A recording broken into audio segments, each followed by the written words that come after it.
Welcome, everybody. I'd like to start by thanking Meta for organizing this conference. We have all been following events in Ukraine and in Russia, and it's very unusual to have Ukrainians and Russians and scholars and journalists all gathered in one room together, because usually it's one group or the other.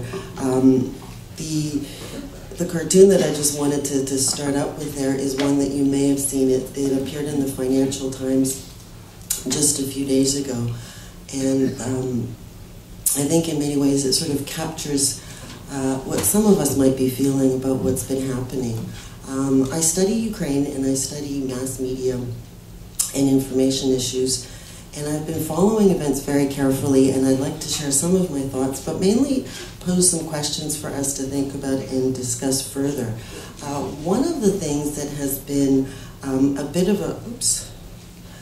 the central question that I'd like to start with, and I think we'll spend the whole day looking for answers. Why is this happening? Why is there a conflict happening in Ukraine? Why is there a war going on in Ukraine? Is this something that's coming from within Ukraine? Is it something that's coming from without? Is it both? And the answer that I've come up with is that the reason a war started in Ukraine just under a year ago is because Putin is afraid of his own society. There have been a lot of different people having different analyses of what's been happening and why it's been happening. And there are a lot of factors. This is a very complicated situation. It's not a simple situation. But a lot of the explanations that Putin is either an aggressive leader who wants to reestablish power, that's certainly part of the story. But if we look at what happened a year ago that triggered this crisis, because all of the other issues have been on the table for quite some time, and yet 22nd February 2014, exactly 2 years ago today, President Viktor Yanukovych disappears from Kyiv. It's interesting that it just happens to be this exact date. And for a few days, it's not clear where he is. And what happens in the interim is Parliament convenes and elects an interim president, interim government, calls for elections. And there's this period of interim elections. But on the 22nd, a year ago today, Ukraine is left without a president. 4 days later, military action starts in Crimea. And shortly after that, in eastern Ukraine. I think many people in the room will remember that Russian President Putin was in Germany in the period of the Cold War. And he saw people rising up and overthrowing a communist government. In 2013-14, he sees something very similar happening in Ukraine. He sees people taking to the streets and overthrowing an unpopular, corrupt president. And within a few days, he begins moving into Ukraine. So that's what I'd like to put out there as a thesis. I see some people are shaking their heads, disagreeing with me. So let's just put that out there as a hypothesis. The other thing that's really important in this is information. And again, so I'm just going to show you a few headlines, which many of you will have seen. There's been a lot of discussion about Ukraine. There's been a lot of people writing about Ukraine. But I think there's now an increasing consensus that there's been a misunderstanding of what's been happening. And the Foreign Office issued a report recently saying that within their own ranks, there's been a lack of expertise understanding what's been happening. Now, I study Ukraine, not Russia. So I'm very interested to hear what colleagues from Russia will have to say about my thesis. But the key questions that I think we want to consider when looking at this crisis are the following. What is it that we do know? How do we know it? What sources of information are available to us? How do we interpret the facts that we come across? Because we get a lot of information and people will respond to it very differently. And that is determined by our underlying value systems. And then, of course, the key question is how can peace be achieved? And that's what we'll spend the rest of the day talking about.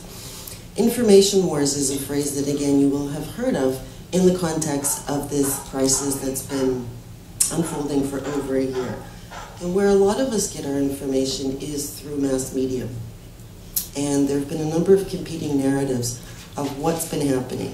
These events, as you'll remember, started in the fall of 2013 in Ukraine, where people started protesting and taking to the streets. Protesting, what was the trigger of the protests was that then President Yanukovych suddenly decided not to sign the European Union Association Agreement with Ukraine. This is something that they'd been moving towards for a number of years. The agreement was supposed to be signed in Vilnius. He went to the summit and decided not to sign it. People started taking to the streets. The protest grew. And the protest ultimately ended with Yanukovych fleeing the country and turning up in Russia a few days later. What happened during the protests is still a subject of a lot of debate. We watched a lot of it because of modern technology. We could see it live streaming. And a lot of people actually went there and saw the protests, but there's still a lot of questions of what happened. One of the key questions that I haven't found anybody answering, but it's being asked more regularly, is who triggered the violence? Because there was violence. And if we look at the beginning of the protests, they were peaceful. And yet violence became part of the protest. So who triggered the violence? Who perpetrated the violence? Who's responsible for it? So that's a question that we are still looking for an answer to. But during the protests, a number of things were happening. Some people were out on the main squares of Kyiv and other capital cities protesting, saying we want to be part of Europe, we want this association agreement, we're against corruption, we are standing up for European values. There are other people supporting the president, saying, no, we like our president and we don't like what's happening on the Maidan, and they were called the alternative Maidan or the anti-Maidan. Some people didn't participate in the protests at all, just stood aside and watched. While all of this was happening, the media, both in Ukraine, in Russia, and internationally, was narrating this as a series of, it's an internal crisis, divisions between East and West, and tensions between Russian speakers and Ukrainian speakers. And then that narrative brought on a whole bunch of other dimensions about fascism, about separatism, pro-Russian. What I did over the last few days is I went over a series of reports that were recorded by Public Radio Ukraine. Their correspondents went around to the Maidan, to the anti-Maidan, people on the street, and just asked them what they were thinking and why they were doing what they were doing. And I came across one of the reports that was done by Andriy Kulikov, who hopefully will be joining us in one of the later sessions. He went to the anti-Maidan, and I hope that's clear there. And all of these links I can share with you if you want to listen to them. And these are the people who were protesting against what was happening in the main square and were supporting President Yanukovych. And so Andriy Kulikov walked around, he got 10 people to talk to him on this anti-Maidan. And one of the people he bumped into was the mayor of Luhansk. Luhansk, just to fast forward, is now under the control of what is called the Luhansk People's Republic, the pro-Russian separatists, etc. This is what the mayor of Luhansk was saying on the anti-Maidan. He's protesting against the main protesters, but this is what he's saying. He's speaking in Russian, so you can listen to the interview in line. There's been, after the Maidan protests successfully, well, I mean, you could call it differently, after they ended and the president left, President Yanukovych fled, Russian military invasion occurred into first Crimea, and then after that into eastern Ukraine. And that's when this narrative of pro-Russian separatism becomes the way of explaining of what's happening in Ukraine, that this is a domestic crisis, that again, two parts of Ukraine are struggling against each other, and pro-separatists are opposed to what's happening in the center. Public opinion is something that's monitored in most countries, and the Kyiv Institute of International Sociology monitors, and again, that's their website, so you can watch. They've been monitoring Ukrainian public opinion since they were formed in 1992, and they issue monthly reports. And this is one that came out, the polling was done, it's done over a period of 2 weeks, and this was one of the questions they were asking, was about separatist attitudes And the nationwide statistic, as you can see, is 12%. There's regional variations. It's highest in Crimea, and in Donetsk and Luhansk, those are the statistics they came up with. Public opinion is one indicator of sentiment. Another way of trying to get at the information of what really was happening before this war broke out is what was happening on the political arena. And there has been a pro-Russian separatist party in Ukraine for quite some time. It's called the Russian Bloc Party, and it has been running for elections, fielding candidates, and these are the electoral results that they had over the last 2 elections. There was an election in Crimea for Crimean Parliament, and they polled at 4.2%. The leader of this party is now running Crimea's parliament, because after Crimea was invaded, the parliament was surrounded, all the elected MPs were shuffled around, and the leader of this party was made the Speaker of Crimean Parliament. But when an election was held in 2010, this is how much they polled, how many votes they received. So they were in the Crimean Parliament. In the parliamentary election, the nationwide election, they also fielded candidates. They only fielded candidates in 10 constituencies. But they failed to elect a single person for the national legislature. And again, here are the statistics of their polling results. And this is from the Central Electoral Commission of Ukraine. So again, please feel free to go to that website and look at those electoral results. So pro-Russian separatism certainly exists in Ukraine. It has existed. It even had a political manifestation. But these are the figures that we see before the military incursion began into Crimea and into eastern Ukraine. One of the elements of what many people are calling the information war is the other question I posed is, where do we get information? And one of the things that's been happening in Crimea and in the areas that have been taken over by what I refer to as anti-Ukrainian forces is there's been an attack on journalism. And this photograph Olivia will recognize because it's from the Toronto Star. And this is a photograph of a journalist called Oleksiy Matsuka, who's from Donetsk. And he has now become what is known as an internally displaced person. He now lives in Kyiv. He published an article in the Kyiv Post when people started taking over buildings in his native Donetsk, in his Donetsk Oblast.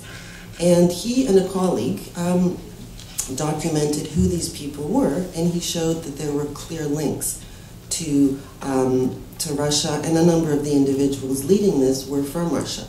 And what happened is his editorial office started getting threats. His car was firebombed, and so he decided that he really couldn't stay there.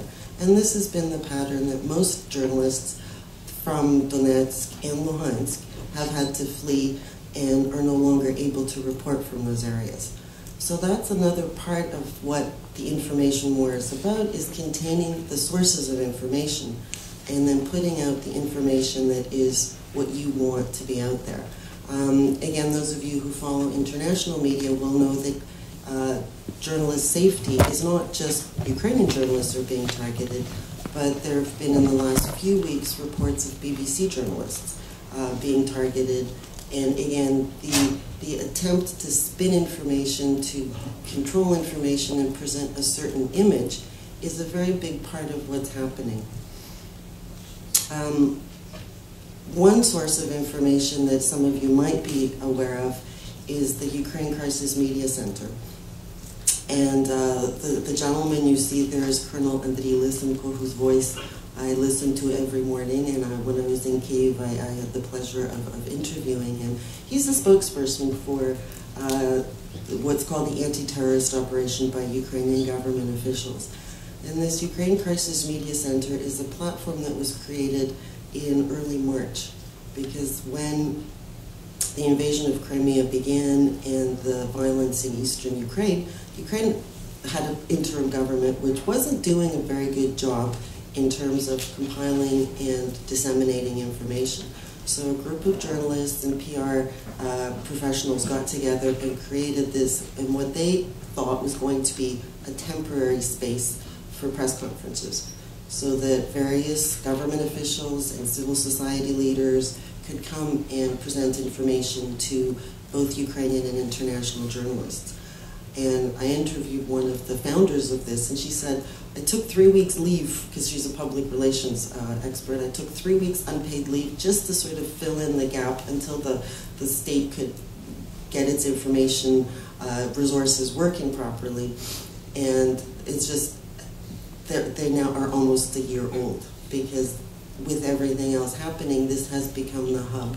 So if you visit that place, you can see the number of briefings that are happening there every day. Colonel Lysenko speaks every day at 12:30 Kyiv time, so you can hear him reporting on what's been happening over the past 24 hours.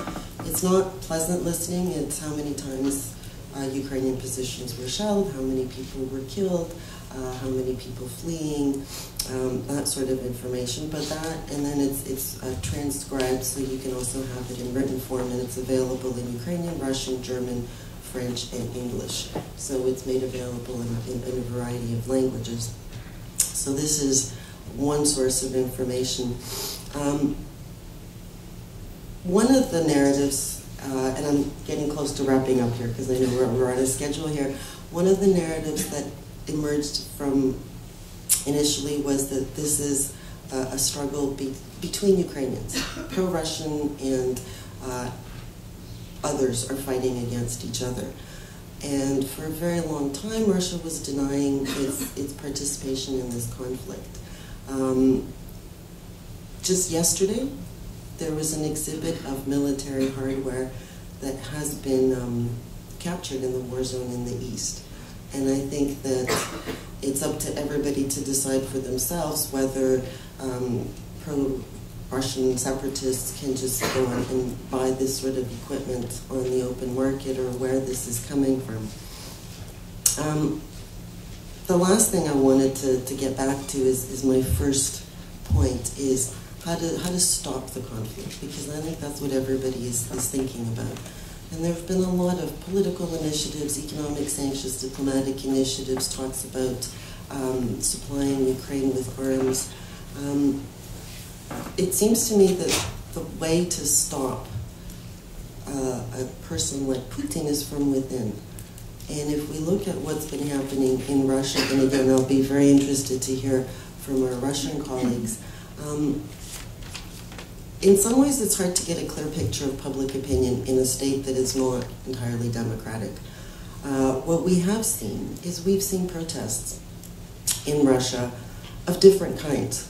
The first image on the top, you're right, those are Russian and Ukrainian flags. That's a photograph from the 21st of September 2014 in Moscow. There is a march opposing the war, and saying, you know, Ukraine and Russia are not enemies, we're friends, and the war should stop. There were protests during the Euromaidan period, again in Moscow were the largest ones, but across Russia, supporting what was happening in Ukraine, protest against corruption.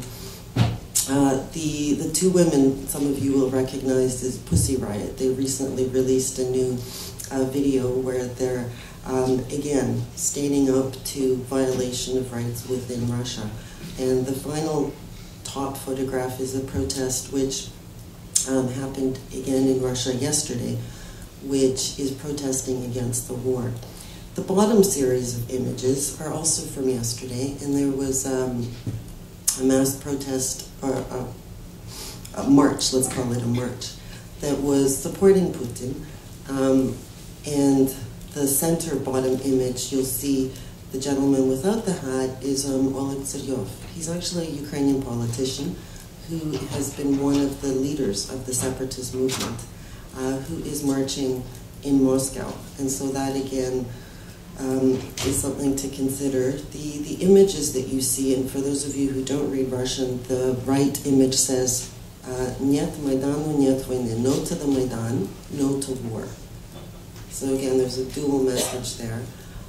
The one that you can read is bringing in the geopolitics into it. So there's a number of different messages in what's happening within Russia. This is an image of the Debaltseve train station. I think everybody in this room will have heard of Debaltseve, which we probably a month ago had not heard about. This is what it used to look like. I just want to leave that image up there as an image of peace. And this is what was happening in Ukraine before all of this began. And Debaltseve is right in the heart of all of these events. And yet the problems didn't start in a place like Debaltseve, but they have come to a place like Debaltseve. And the way to stop it is by everybody on different levels, political, economic, diplomatic, intellectual, information, just focusing on returning to peace. Thank you.